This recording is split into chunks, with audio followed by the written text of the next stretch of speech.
Ang sasaya ng mga tao guys, paano ba naman? Yung mga magagandang sapatos, mas mabibili mo na ng mura. May nakita nga ako, 350 at may 250 pa. 250 pesos, ano? Halimbawa may kamag-anak ka sa mumbilan ng sapatos, 250 pesos, hindi na masakit sa bulsa. Ayan, pamasok na sa kanilang school para masipagin pa sila. 250 pesos guys. Ayan, pili tayo. Ito, 350, dagdag ka lang ng konti. Mas magandang sapatos ni One Up ang pwede niyang maisuot. So, magamit siya sa kanyang pag-aaral.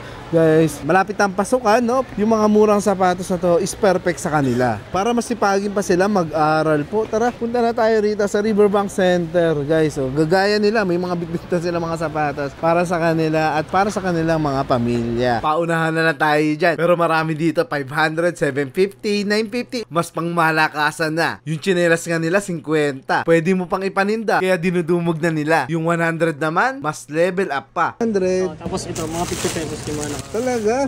Actually, pwede pa nila ito paninda, no? Ayan, pwede nyo pa paninda, guys, sa inyong mga kapitbahay. Pati mga astig na mga pambasketball, marami dito. Below 1.5 sila. Sakto ngayong liga. May masasuot ka na. Pati yung mga pang-casual, running shoes, pang-trabaho at pang-eskwela. Lahat yan binagsak presyo. Sa warehouse sale ni Word Balance, dito sa Riverbank Center, Barangay Barangka, Marikina City. Mula April 27 hanggang May 11 po. Mahabang pagkakataon para makabili tayo ng mga sapatos na abot kaya para sa ating mga pamilya. Si Sir Wendell, guys. Galing pa namang Montalban po. Sa Montalban. Sa Rizal, guys. Oh. Kaya kasama niya pamilya niya. Pamilya po, tigisa-isa po. Hello po, madam. Ayan kasi Pogi, oh. Meron ba si Poging sapatos? Ay, ito sa kanya. Napili niya, sir.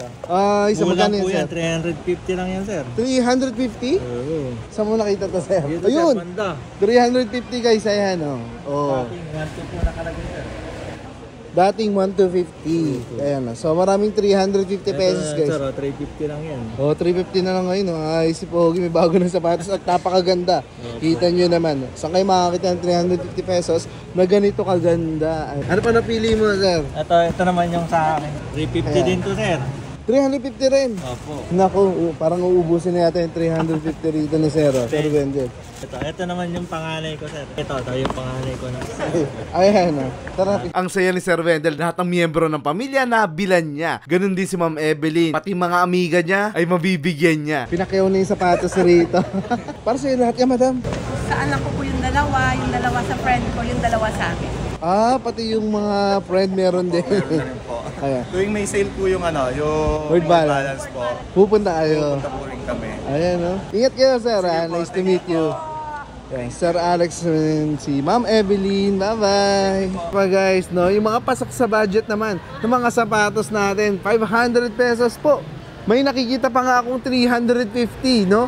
May nakita pa 350, guys. Yung dating 1,899, 350 pesos na lang talaga, sangka pa naman, no? O halimbawa may gusto kang pagbigyan ng sapatos, no? Yung mama mo, yung ate mo, yung kuya mo, pinsan mo, bilang mo sila ng mga ganda sapatos dito na murang-mura, na hindi naman masakit sa bulsa. Kayang-kaya mo, 350 pesos, dito ka lang makakita niyan, eh. Guys, dati yung 1,899, so 1,900 to, guys, dito po sa kanilang warehouse sale ay nabibili natin ng 1,300 na lamang. Ang laki ng nasave mo. Actually, yung nasave mo, pwede mo pang ibili isa pang pares ng sapatos po yan. Ayan, napakaganda. Ang ganda kay Word Balance at kay One Up. Talaga yung mga design is napaka-astig. Dadagdag pa sa pampapogi points mo yan, guys, pag nakasuot ka ng mga ganito. Kaya nga ako, naka-Word Balance ako, guys, kung napapansin nyo. Kaya naka-Word Balance po ako, talaga namang poging-pogi tayo dyan, sigurado.